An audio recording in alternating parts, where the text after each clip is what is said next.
আমাদের বয়মের মধ্যে ঢেলে দেব।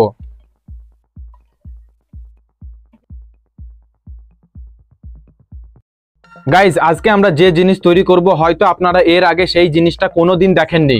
এই জিনিসটি তৈরি করার জন্য আমাদের প্রয়োজন হবে সবার প্রথমে এইরকম একটা বড় কাঁচের বয়ম, তারপরে প্রয়োজন হবে বেকিং সোডা, তারপরে আমাদের এই রকম রিফাইন সয়াবিন তেল, তারপরে আমাদের কিছু পরিমাণে প্রয়োজন হবে, এতটা প্রয়োজন হবে না কিন্তু কিছু পরিমাণে প্রয়োজন হবে ভিনেগার, আর আমাদের এই জিনিসে কালার দেওয়ার জন্য প্রয়োজন হবে ডবল টাইগার রং। চলুন গাইজ সময় নষ্ট না করে তাড়াতাড়ি আমাদের জিনিস তৈরি করার কাজ শুরু করা যাক। এই জিনিসটির নাম যদি আপনারা ভাবেন কি, আমি বলে দিচ্ছি, এই জিনিসটির নাম হচ্ছে লাভা ল্যাম্প লাইট। গাইজ সবার প্রথমে আমরা বেকিং সোডা ঠিকঠাক পরিমাণে আমাদের কাঁচের বয়মের মধ্যে নিয়ে নেব।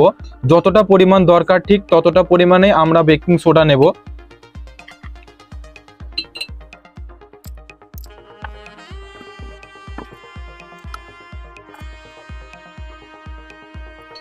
গাইজ আমাদের ঠিকঠাক পরিমাণে বেকিং সোডা নেওয়া হয়ে গিয়েছে। গাইজ তারপরে আমরা কিছু পরিমাণে ভিনেগার নিয়ে নেব আমাদের কাঁচের গ্লাসের মধ্যে। কিছু পরিমাণ ভিনেগার নিয়ে নেওয়ার পর আমরা এখানে আমাদের কালারিং যে রংটা নিয়েছিলাম এই রংটা মিশিয়ে দিতে হবে। গাইজ এবার রংটি চামচ দিয়ে খুব ভালো করে মিশিয়ে নিতে হবে ভিনেগারের মধ্যে। গাইজ এবার আমরা কাঁচের বয়মের ভিতরে বেকিং সোডার উপরে রিফাইন সয়াবিন তেলটি ঢেলে নেব।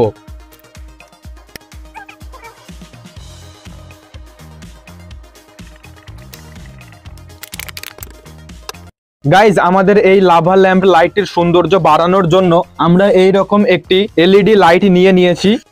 এবার আমরা আমাদের এই কাঁচের বয়মটি এলইডি লাইটের উপরে রেখে দেব। গাইজ তারপরে আমাদের এই কালারিং যে ভিনেগারের সঙ্গে কালারিংটি মিশিয়েছিলাম এই তরল পদার্থটিকে আমাদের বয়মের মধ্যে ঢেলে দেব। আর আমাদের লাভা ল্যাম্প লাইট একেবারে শেষের দিকে।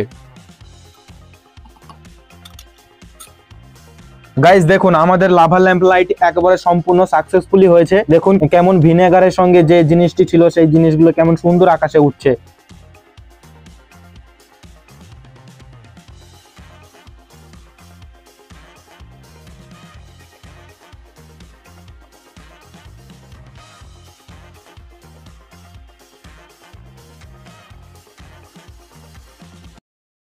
গাইজ আমাদের এক্সপেরিমেন্ট ভিডিওটি আপনাদের কেমন লাগলো নিশ্চয়ই কমেন্টে বলবেন।